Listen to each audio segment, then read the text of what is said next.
Welcome back, YouTubers. This is Inland Northwest Native News. I'm your host, Jeff Ferguson. And I'm your co-host, Margo Hill.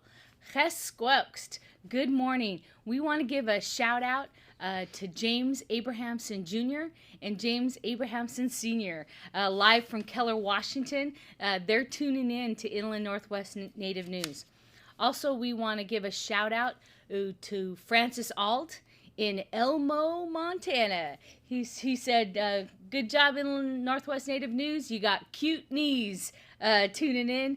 And then also Andres from the Healing Lodge. Thank you for watching. And we'd also like to give a shout out to all of our newest subscribers, the Whitener Group, Alexander Scott, Alicia Finch, Josephina, Terry Rose, Ave Ryan, Donna Sanchez. Who else we got? I know we had a couple down here. We had, Watcher on the Wall. And from a few weeks ago, we had somebody we didn't get a chance to shout out, Cesar Campos. So thank you once again for joining us. We appreciate you being here. It is truly an honor and a privilege. And again, it is a great day to be Indigenous. So thank you for joining us once again. And we'd also like to invite you, if this is your first time joining us here at Inland Northwest Native News. We cover news and events for 11 tribes of the Inland Northwest, as far west as the Colvilles, down to the Yakamas, Umatillas, Warm Springs, down in Oregon, over to the Nez Perce, up to the Blackfeet, the Kootenai of Idaho, the Salish Kootenai, the Kalispels, the Spokane, the Coeur d'Alene, and Colvilles. I think I got them all. All right. That time. All right. And it's really, yes, we'd like to invite you to join us. We're here every morning. Monday, Wednesday, and Friday, 8 a.m. So, yeah, we cover stories, all things tribal. We cover health issues, culture issues, politics. You name it, we're going to talk about it. So if you got an idea, please message us, let us know. We have people, subscribers that tune in and give us story ideas. We really appreciate that. We'll go out and cover the news, find the news, whether it's here local or it's nationwide. If it's important to Indian country, it's important to the Inland Northwest. So we're following stories. Please like and subscribe, and we'll bring you the news. Yeah, so we are, you'll know in this particular episode, most of the stuff that we're covering is on a national level. We're scouring to find stuff that we hadn't already covered regionally and locally. So we invite you to send your stories if you guys have anything that you'd like us to cover. Also, if you have somebody that you think would be a good interview, we do have the ability to do live interviews during our show, which is really cool. You know, some of the technology is moving right along, and we're able to do that now. So, if you know somebody that would like to call in, we'll try to get them on the air. We're trying to do this in half an hour every time we come up, and we just want to let you know that it is an honor and privilege to be here, and we appreciate you being here. Be sure to tell your friends to like and subscribe so they can follow us and they can watch and keep informed on things that are important to Indian country. So. And we're live, so they've got to keep it clean. So if it's Arnold Alexi calling in from Ford, Washington, or Chronic from up in Cusick, they got to keep it clean. We're going live. So, Jeff, let's go ahead and jump right into our first story. All right. So we have this story here. It's kind of cool. It's about a Diné woman. So Jasmine Blackwater-Nygren is Diné. She will serve as the state representative for Arizona's 7th district, filling a pivotal vacant seat in the state's legislature. The selection was made at a special meeting on Tuesday where the Apache County Board of Supervisors filled the vacancy left by former state representative Orlando Teller, also a Diné, who resigned last month to accept a position with the Biden administration. Blackwater, who's 25, she received her law degree from Arizona State University, passed the Arizona State Bar, which is not easy, and she also graduated from Stanford University. And she's real excited to get started. She thanked the Board of Supervisors for entrusting her with this duty. She said, "I'm really excited to work for everybody in the district. in the district. I'm ready to get to work, and I will do my best to represent all of the people in Arizona's Legislative District 7. Yeah, that's pretty exciting. You said that it is not easy to pass the bar. It's not even easy to get into Stanford. So, I mean, this gal's overcome a lot of obstacles. So, there's somebody that is exciting coming in that clearly is competent. That's going to be able to get some things done. It goes on to state in this article something that we've been talking about since October, and that's Arizona's 7th district spans a large portion of the states and includes the Navajo Nation, Hopi, and the White Mountain Apache tribes. The district is made up of Apache, Coconino, and Navajo counties, 2 of which voted in large part of President Joe Biden, ultimately flipping the state blue and securing the presidential victory. So when we talk about putting our allies in positions of power, Arizona really it really shows how the native vote counts, and that's something we've been covering. So we really have those story. Navajo Nation, the Diné, the Hopi, and White Mountain Apache getting out the vote and making a difference. You bet. Yeah, and that story came out of Indian Country Today. So thank you once again for Mark Trahan and all those guys out there that are doing a wonderful job covering stories. We like to highlight them because they're very accurate. They do a lot of really good fact checking. So moving right along, we have something really kind of exciting from here in the Northwest. And I'll try to pull this up. I see. Okay. We are doing this one. This is really cool. So this is a big shout out to the Red Eagle Soaring. Where'd it go? You stole it. No, it's on the bottom of your page. You stole my story. Red Eagle Soaring. Call for submissions. Red Eagle Soaring out of Seattle for short plays. Red Eagle Soaring in Seattle is currently seeking submissions of short plays between 10 and 30 minutes long, written by Native playwrights. These plays will be performed by Native youth as part of Red Eagle Soaring's inaugural short play festival in 2021. The playwrights of each selected play will be compensated with the licensing fee of $100 per performance. So if they do it 50 times, that's 50 times that you'll get $100 for it. For this year's play festival, we are excited to focus on the question, who do you want to be? Plays can explore any facet of this question or answer. Who do you want to become?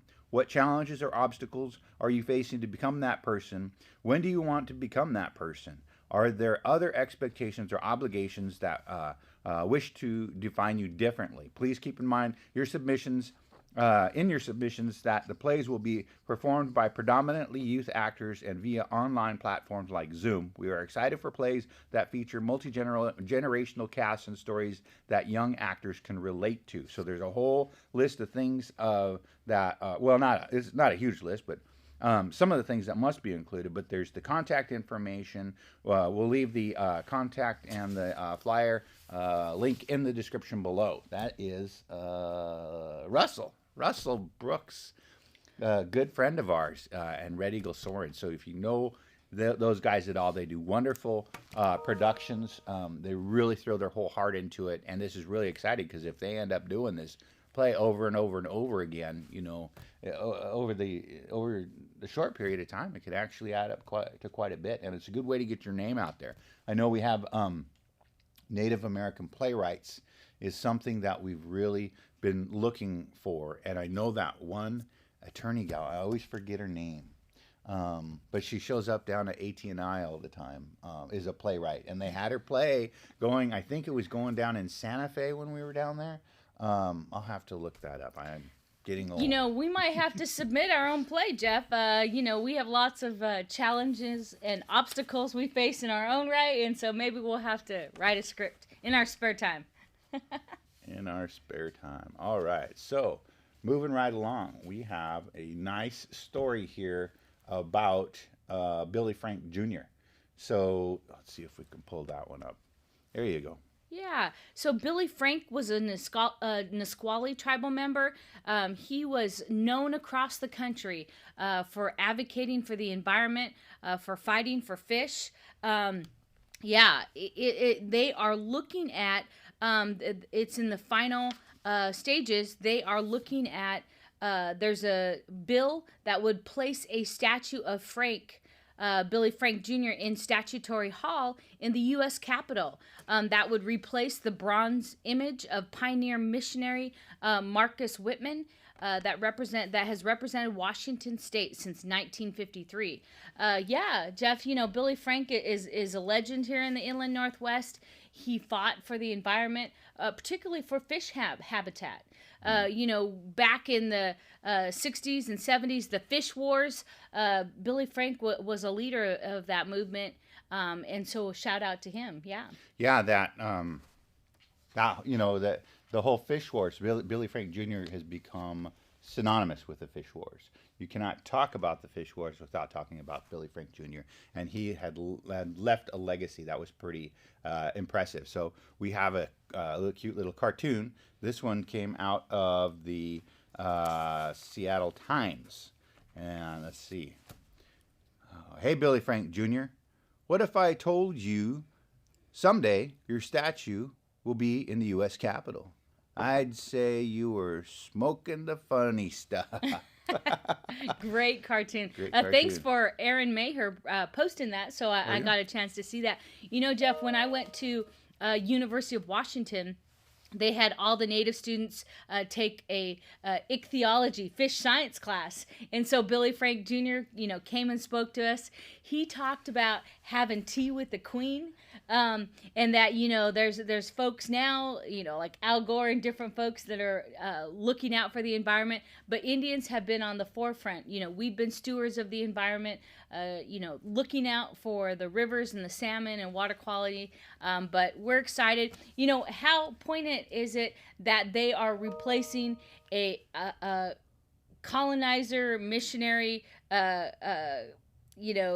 for and exchanging it. Marcus Whitman, he was in this area to save the savages, if you will. And now they're going to replace it with, Billy Frank. Yeah. That's the irony is there. The irony is there. But that's really neat. That's neat to hear when we start looking at truth and reconciliation. Here's the truth. Here's how we reconcile it. Whitman has so many things. Whitman County is named after Whitman. Yep. There's so many things named after Whitman. And I think it's about time that we come around to the truth. And rather than what was published in so many of the history books for so long, just looking at really what happened. And, looking at it from all sides. So, cool. And, Jeff, I've been at the U.S. Capitol a number of times. I've taken my children there. First when I was attorney representing the tribe, and I was doing internships back in Washington, D.C. I lived there. The bronze images there of the statuary hall, it's a power representation, and there's often lots of white males. It doesn't really reflect what our country looks like. And so to have one of our own from the Inland Northwest right there at the U.S. Capitol, that's really pretty cool. And so when our young Native kids go to the U.S. Capitol, they can see modern Indians. A lot of times we get statue, the old war bonnet, wooden Indians we see at the trading post when they're selling cigarettes or something. But here's a real live Indian activist fighting for the environment. So that's pretty cool. Yeah, that is pretty cool. So, so that's just exciting times, cool things going. And so we have an update here. We had been following the Wistox Way story, and going by there, we saw that they had taken down the big signs right there at the T and replaced them already. And then the sign up the way going towards Life Center was replaced, and then the one signs that we were kind of waiting on were the white signs that went down towards Mukagawa. And so Irv, he's been really keeping an eye on this story for us, and he writes today, thanks to the city and SFCC and Mukagawa for helping with the information that led to the owner of the land where the last Fort Wright sign was located, and that resulted in the last sign being taken down. So that was really cool. So we shout out to Irv and his website ResPix. If you want to check out some really cool stuff, Irv has been shooting in this area for 10 years now. He covered so much. For those of you that don't know Irv, he had a really nice exhibit down at the MAC museum there for a while. I believe it's The Light We Don't See was the title of it, but it was all in infrared. And he has gone out and shot all sorts of things. He shot protests. He shot powwows. He shot all sorts of things out there in infrared, and it's pretty cool. So he posts a lot of that on ResPix, and then he's also gone out and shot a lot of video with his video camera and stills from different protests. So I know he had video from the movement, the protest there against Fort George Drive, and the movement to get it to move toward. That's when we had the family from Qualchan, the descendants of Qualchan that came out. Oh yeah, Shawnee Bear Cub Yep. and her mom and those folks, they stood right out there and they said, our people come together. We prayed for the land, we prayed for the people, and there were descendants of the warriors that fought in the 1857 and 1858 battle. Yakama's, Colville's, the Palouse, and Spokane's, Coeur d'Alene's. The descendants of those folks were on site. Yeah, and ResPix, Irv was there to cover all that, and he got phenomenal footage of it all. It's all on ResPix. You can check it out. It's really he did a great job with it. We got some really good words out of it, and he was able to get down in in the thick of things, which was really cool. So shout out to Irv. Thanks again, bro. We appreciate you as our roving reporter. There we go. All Yeah, right. there you go. All right, so moving right along, we have, let's see, here we go, gambling support. So this is kind of cool, and I've seen this with other. I got it. Oh, you got it? Yeah. Okay. I've seen this with other tribes, but now it's with the Coeur d'Alene's. Pretty cool. So I did steal the story. Gambling Support Group. Every Monday, 5 p.m. at Benawa, the Behavioral Health Department. So if you or someone you care about has a gambling problem, please join us for this support, for resources that can help get you right back on track. This is brought to you by Merriam Health Medical Center. And they're encouraging folks to help create Gambling Anonymous resource for your communities. Call their behavioral health at 208-686-1449. We have casinos in Indian country, but we want people to game responsibly, and so we offer gambling support groups. So it's just for fun, and we want to make sure that we provide those resources. So there you go, Jeff. Monday evenings at 5 p.m. A gambling support group. Yeah, very helpful. I know. I know it's neat that tribes are able to provide services like that now. Because, in a lot of the compacts, they're required to do different things, but it doesn't specify exactly what in every compact. And so for tribes to go and do things that they can do as opposed to things that they have to do, I think is pretty neat. We saw I'm sorry, go ahead. I was just going to say, yeah, we've been working across the state. Tribes work with Evergreen, and they have some Gambling Anonymous programs, and we do what we can to, make sure that it's a healthy activity. Yeah, indeed. One of the coolest things I saw, and we'll have to try to dig up some updates on that. We were over at Anacortes for the AT&I Drug Summit. It's been a couple years now. We were over there, and we got to go on a tour of the Dugwalich, the drug. Am I saying that right? Yes. Dugwalich? Yeah. No, I'm impressed. Actually. Yeah. So Dugwalich is it's really neat because it was funded and created by the Swinomish tribe and it's not on reservation land. It's actually in the city of Anacortes, and there were a few things that were really exciting about it. For one, they serve both native and not-native communities, and then it's 90% funded by Medicaid, and they really worked hard to eliminate barriers for people to go into treatment. So to give you an example, what that means is, and this is when we talk about putting back in the community with their compacts. They had some money, and they saw a need, and they decided to go for it, and they took it to the Anacortes City Council, and surprisingly enough, they had no blowback. There were no NIMBYs. Oftentimes when communities are looking at putting in a drug treatment facility, they got all these people to not in my backyard. I want one, but not here. And they were able to get that without any blowback from anybody. The people saw the need, they wanted it, and now it's in the city and Anacortes. It's 90% funded. People can, native and non-native, can go in there, and on their first day, they can get them hooked up with insurance. They can go and get them to see a counselor and start talking with somebody right then and there. And then they did a great job at eliminating barriers, which, as we know, are childcare and transportation and costs. They provide a shuttle to go get their people. They have a Suboxone clinic distribution center there. They have transportation and childcare right on site. So they really did a great job, and that's one way that one tribe has been able to give back to the communities. But it's happening all over the country, and it's just really exciting. Yeah, tribes are spending their gaming dollars. When we do any projects, the first thing we fund is health. And health behavioral services. So that's a great example. Jeff and I had the opportunity to do a deep dive and learn about the center for the Swinomish, and it's really holistic. As Jeff said, you can get picked up. They have a shuttle service, childcare, just you name it, and it's an amazing. It's really a model program.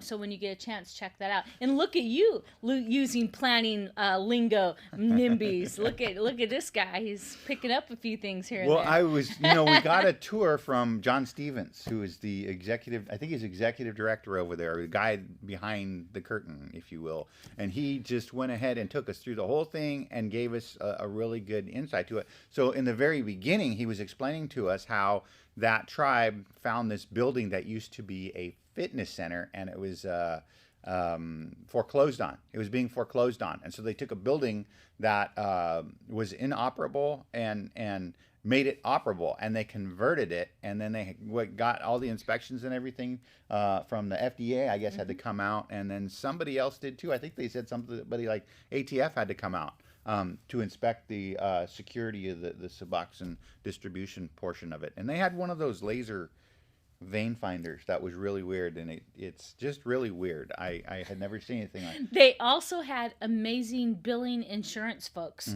So a lot of really, this is critical treatment for both natives and non-natives, and they were able to do. They had licensed facilities, so they were able to bill their insurance and get the money back and to keep the facility running. So it wasn't going to all be out of the tribe's pocket. Yeah.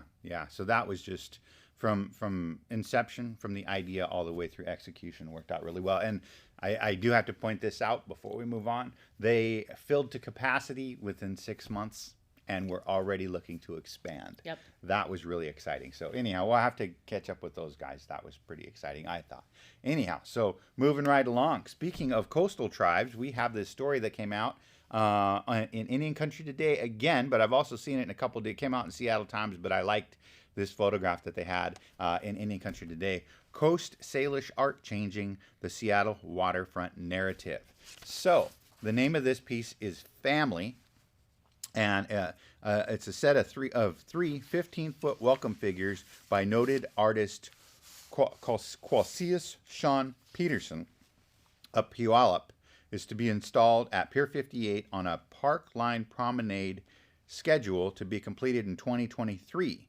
The figures representing a mother, father, and child will have bodies made of cedar and heads made of bronze. That'll look pretty cool, because the bronze from the sea air will get a really nice patina going on it. That's really cool. And each will stand with concrete bases that have decorative elements honoring the Coast Salish textile art tradition. So I thought that was really cool. It's something that I think they need out there to. The Seattle Arts Commissioner, Mikhail Williams, said that in the time of his grandparents, that Indians were not even allowed in that area in Seattle. That Coast Salish, where the Coast Salish art will grace the waterfront, actually, right on that location, Duwamish longhouses were destroyed by fires. They burned them down. And the newcomers, the settlers, tried to erase indigenous history and supplant it with their own. But we are still here. Yeah, and one of the cool things is that this is going over where they took out the old Alaskan Highway Viaduct. So Yeah. that's pretty cool. You know, I think the more and more we can get representation out there, the more, you know, and I think every chance we get to push for that representation is an opportunity to retell history, retell the untold histories. Yeah. So I think that's cool. So this article, it's a special in Indian Country Today, said yet, you know, they tried to supplant history with their own, yet indigenous presence could not be shaken away.